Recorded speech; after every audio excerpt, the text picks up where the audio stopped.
Então, os cumprimentos iniciais aos participantes dessa aula e os agradecimentos à direção do programa Aula Magna pela oportunidade de trabalhar esse tema, que para mim é um objeto de estudo de muitos anos. Os senhores devem ter visto ou lido nos últimos dias, sobretudo aqui em Brasília, notícias sobre um processo de supervisão que o MEC desencadeou para cursos de direito da cidade, que tiveram um desempenho abaixo das expectativas das avaliações, e, por isso, nesse processo de supervisão, entre outros indicadores para ajustar seus currículos e a infraestrutura das suas unidades de ensino às diretrizes curriculares, também tiveram essas unidades de ensino que reduzir o número de vagas oferecidas para a educação jurídica, para a seleção de candidatos ao bacharelado em Direito. Esse processo de supervisão já vem se dando há algum tempo e ele faz parte de um tremendo esforço que, nos últimos 15 anos, tem se direcionado à preocupação de elevação da qualidade do ensino jurídico no Brasil. Nós temos hoje, no país, 1.100 cursos de direito. Em 1993, nós tínhamos 184 cursos de direito. É um número impressionante, que traduz um processo de expansão da área, tanto no número de unidades quanto de vagas, mas é também um número que mobilizou para a grande preocupação de que a qualidade de ensino neste campo, o campo do direito, tenha uma qualificação que valorize o que representa hoje a educação jurídica em nosso país.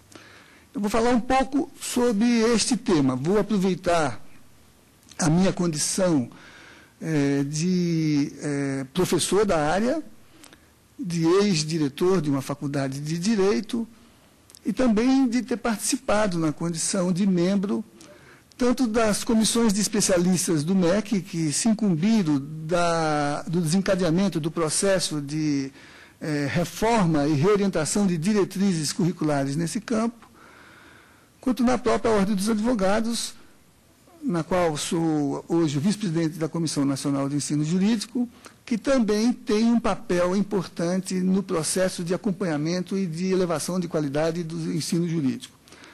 Com efeito, a Ordem dos Advogados, por força do seu estatuto, tem o dever de opinar sobre a criação de cursos, o credenciamento de instituições e de exercer um papel de contribuição à elevação da qualidade dos cursos de direito no país.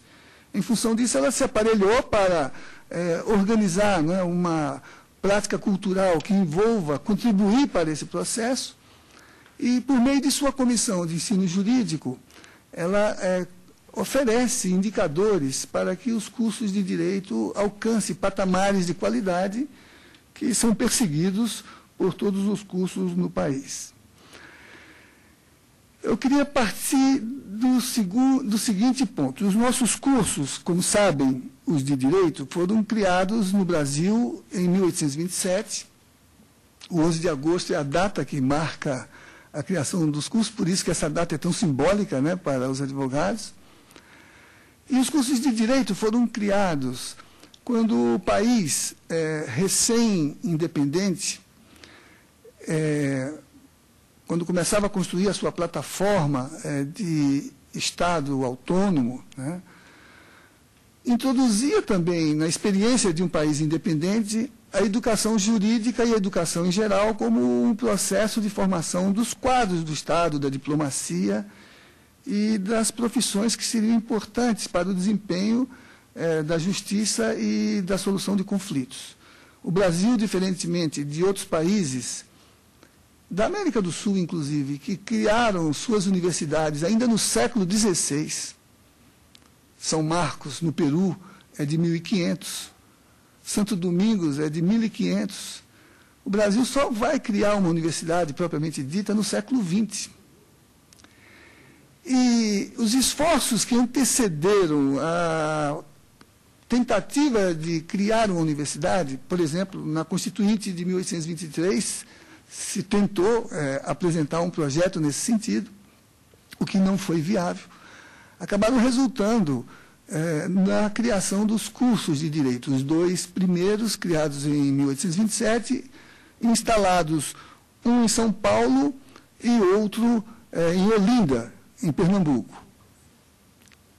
Lá, no Mosteiro de São Francisco e no Mosteiro de São Bento, me lembra aqui uma das presentes na nossa aula, que certamente é de Pernambuco. Ah, muito bem. Então, os cursos de direito, eles foram instalados com essa qualificação. Eram cursos autônomos, isolados, no sentido de que representam uma área de conhecimento, mas eles também integraram no seu programa, no seu modelo curricular, algo mais daquilo que normalmente se implementa numa educação profissional. Eles tinham, sim, a qualificação para formar operadores para as práticas das carreiras jurídicas, a advocacia, o Ministério Público, a magistratura, mas eles também tinham um elemento de substância mais, vamos dizer, epistemológica, para usar essa palavra, que quer dizer assim, que correspondia mais a um substrato de teoria, mesmo de conhecimento, de filosofia, de conhecimento geral, para identificar nos perfis profissionais uma competência para compreender e contribuir para a solução de grandes problemas do país que se tornava independente. Então, eram cursos com densidade filosófica, com uma ligação entre os saberes não apenas técnicos, mas que correspondessem a referenciais de uma cultura geral. E a tal ponto eles tinham essa qualidade que, como sabem, não é, os juristas que se formaram na base desses primeiros cursos chegaram a constituir uma espécie de modelo de intelectual no Brasil, o que designou durante alguns anos, desde essa época, a ideia de que o bacharelismo, né, era uma expressão da postura intelectual, sobretudo dos que se diplomaram nas escolas de direito, as duas primeiras escolas de direito. E, de fato, ali se formaram não apenas os técnicos que foram atuar no campo do aparato jurídico, mas os estadistas do país, né? Muitos presidentes de repúblicas, muitos parlamentares, pessoas que tiveram um papel importante na diplomacia, nas letras, literatura, né? Nas artes, né? Boa parte dos nossos escritores tinha uma formação em direito.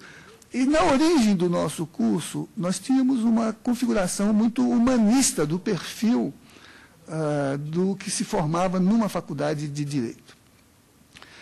Mas nós tivemos, a partir daí, né, um país que se expandiu muito, se desenvolveu, que se integrou a um modelo de construção de sociedade que também seguia um padrão muito específico de desenvolvimento. E essa dimensão humanista foi se perdendo. E nas reformas subsequentes, aliadas à expansão da área, né, essa qualidade humanística foi se perdendo. Um pouco por conta das exigências de introdução dos bacharéis na dinâmica do mercado e do processo de organização das instituições.